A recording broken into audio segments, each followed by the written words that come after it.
Si paring Raimundo ang ugali niya ay habang tumatanda siya, ay lalong sumasama ang kanyang ugali. Excuse me po.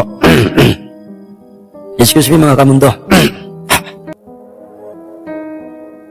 Makailang beses ko na siyang pinagsabihang magbago ng pananalita sa kanyang kapwa at maging sa kanyang ugali, pero hindi niya ako pinaniniwalaan at pinakikinggan.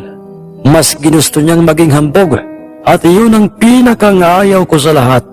At may sasabihin ako sa inyo, magmula nang makita ko ang talaysayang alagang panabong ni Gilberto na inyong pamangkin o ng aking tauhan sa aking lupain sa bundok, ay sinadya kong paparituhin si Raimundo mula sa Maynila hanggang dito sa ating probinsya. Ang mahabang sabi ni Mang Elpidio, dahilan upang kung magkaganoon po.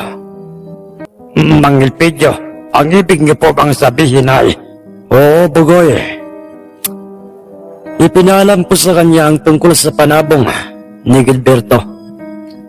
Pinlano ko ang lahat, sinadya ko na ang panabong na ito ang makakabangga ng kanyang sinyaladong malatuba.